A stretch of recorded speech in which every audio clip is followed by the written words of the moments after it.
আসসালামু আলাইকুম। আপডেট বাংলা সংবাদে স্বাগতম। শুরুতে জানিয়ে দেব সংবাদ শিরোনাম। পাল্টাপাল্টিতে সংস্কার ও নির্বাচন পেছাতে পারে বলল নাহিদ ইসলাম।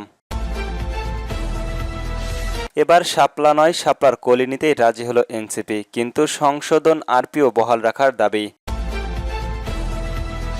আরও জানিয়ে দেব এবারও প্রভাবশালী মুসলিম ব্যক্তিদের তালিকায় ইউনূস। সর্বশেষ জানিয়ে দেব শত্রুরা আবারও মাথাচড়া দিয়ে উঠতে শুরু করেছে বলল মির্জা ফখরুল। শুনছিলেন সংবাদ শিরোনাম, এবার বিস্তারিত। পাল্টাপাল্টিতে সংস্কার নির্বাচন পেছাতে পারে বলল নাহিদ ইসলাম। জাতীয় নাগরিক পার্টির এনসিপির আহ্বায়ক নাহিদ ইসলাম বলেছেন, বিএনপি জামাতের পাল্টাপাল্টিতে সংস্কার এবং আসন্ন জাতীয় নির্বাচন দুটোই পিছিয়ে যেতে পারে। এছাড়াও জুলাই জাতীয় সনদ নির্বাচনে জোট ও দলীয় প্রার্থীর মনোনয়ন সহ সাময়িক রাজনৈতিক ইস্যু নিয়ে তিনি সাংবাদিকদের বিভিন্ন প্রশ্নের জবাব দেন। রাজধানীর বাংলা মোটরের এনসিপির অস্থায়ী কেন্দ্রীয় কার্যালয়ে তিনি সাংবাদিকদের মুখোমুখি হন। তিনি কোনো ধরনের ভূমিকা বা লিখিত বক্তব্য পাঠ না করে সরাসরি সাংবাদিকদের কাছ থেকে প্রশ্নের আহ্বান করেন। ঘটনাব্যাপী চলে প্রশ্নের উত্তরের পর্ব।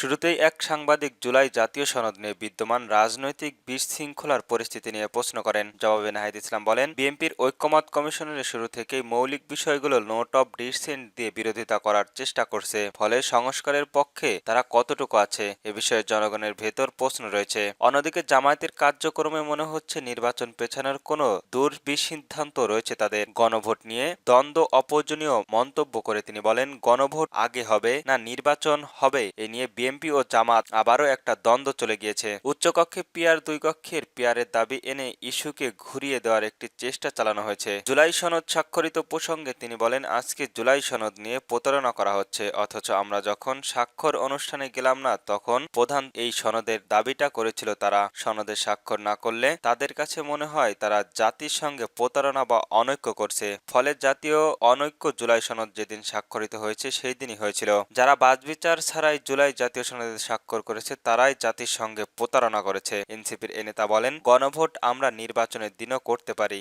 আগেও করতে পারি, তবে জুলাই সনদ অধ্যাপক ইউনূসকে জারি করতে হবে। রাষ্ট্রপতি স্বাক্ষরিত জুলাই সনদ কেউ মানবে না, তাই সেই এখতিয়ারও নেই। এক প্রশ্নের জবাবে নাহিদ ইসলাম বলেন, নির্বাচন যত ঘনিয়ে আসছে রাজনৈতিক অনৈক্য তত তৈরি হচ্ছে, তবে আওয়ামী লীগের প্রশ্নে সবাইকে ঐক্যবদ্ধ থাকতে হবে। এই যে গণহত্যা, এটা আসলে দল হিসেবে আওয়ামী লীগের অপরাধ করেছে, কেবল ব্যক্তি হিসাবে শেখ হাসিনা একা নয়। নাহিদ ইসলাম বলেন, ভারত যদি বাংলাদেশের সঙ্গে বিশেষ সম্পর্ক ভালো চায় তাহলে অবশ্যই ভারতকে আওয়ামী লীগের চোখে বাংলাদেশে দেখার নীতি থেকে সরে আসতে হবে। আমাদের তাদের জনগণের সম্পর্ক নিয়ে তৈরি করতে হবে। যতদিন ভারত হাসিনাকে আশ্রয় দিয়ে রাখবে ততদিন ভারতের সঙ্গে বন্ধুত্বপূর্ণ সম্পর্ক হতে পারে না। ভারত হাসিনাকে আশ্রয় দিয়ে জুলাই গণহত্যার সমর্থন দিয়েছে, তাদের এই অবস্থান পরিবর্তন না করলে আমাদের ভারত সম্পর্ক স্থিতিশীল থাকবে। এবার শাপলার কলি নিতে রাজি হলো এনসিপি।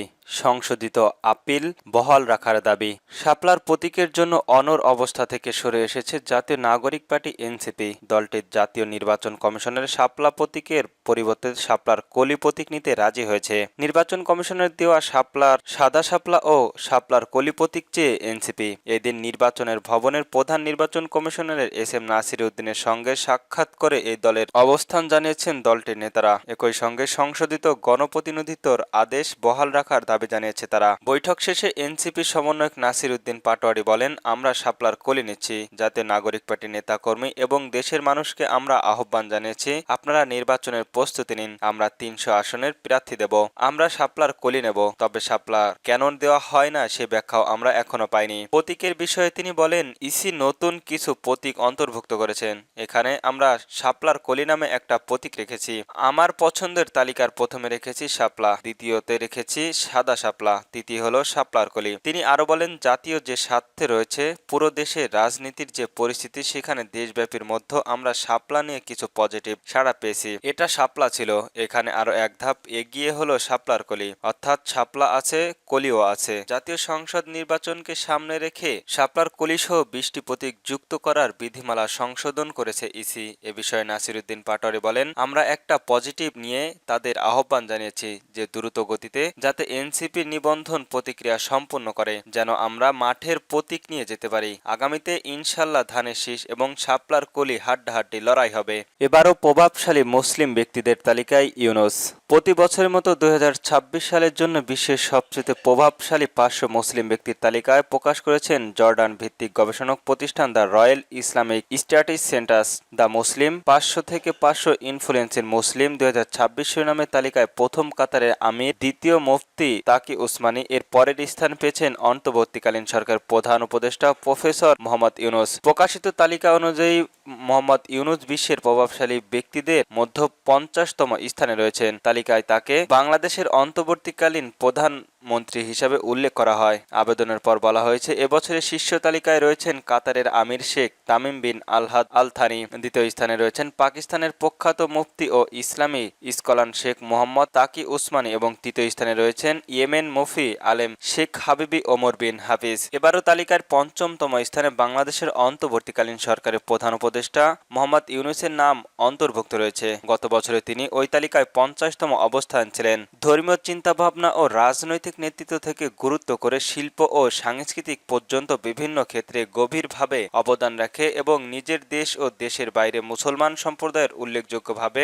প্রভাবিত করা যাচ্ছে এমন ব্যক্তিরা দ্য মুসলিম অ্যাওয়ার্ডস মোট ইনফ্লুয়েন্সিং মুসলিম শিরোনাম ও তালিকা অবস্থান পান। শত্রুরা আবারও মাথাচড়া দিয়ে উঠতে শুরু করেছে, বলল মির্জা ফখরুল। সোশ্যাল মিডিয়া প্রকন্ডা মিথ্যা ও তথ্য প্রচার করে দেশের একটা অনৈরাজ্য সৃষ্টির প্রতিক্রিয়া চলছে বলে আশঙ্কা করেছেন বিএনপির মহাসচিব মির্জা ফখরুল ইসলাম আলমগীর। তিনি বলেন, বাংলাদেশের শত্রুরা আবারও মাথাচাড়া দিয়ে উঠতে শুরু করেছে। যত সময় যাচ্ছে ততই বাংলাদেশকে পুরোপুরি একটা নৈরাজ্য সৃষ্টির অপচেষ্টা চালাচ্ছে। রোববার রাজধানীর নয়াপল্টনে বিএনপির কেন্দ্রীয় কার্যালয়ে এক সংবাদ সম্মেলনে তিনি এসব কথা বলেন। এর আগে তিনি 7 নভেম্বর জাতীয় বিপ্লব ও সংহতি দিবস পালন কর্মসূচিতে চূড়ান্ত করতে দল ও অঙ্গ সংগঠনের যৌথ সভায় সভাপতিত্ব করেন। মির্জা ফখরুল দেশের চলমান পরিস্থিতি 7 নভেম্বর অত্যন্ত গুরুত্বপূর্ণ দিবস হিসেবে উল্লেখ করে বলেন, শহীদ প্রেসিডেন্ট জিয়াউর রহমান যেভাবে জাতিকে ঐক্যবদ্ধ করেছিলেন, দেশনেত্রী খালেদা জিয়া যেভাবে আমাদেরকে পরিচালিত করেছিলেন দীর্ঘদিন 9 বছর স্বৈরাচার বিরোধী সংগ্রামে এবং পরবর্তীকালে সংগ্রামের ঐক্যবদ্ধ করেছেন,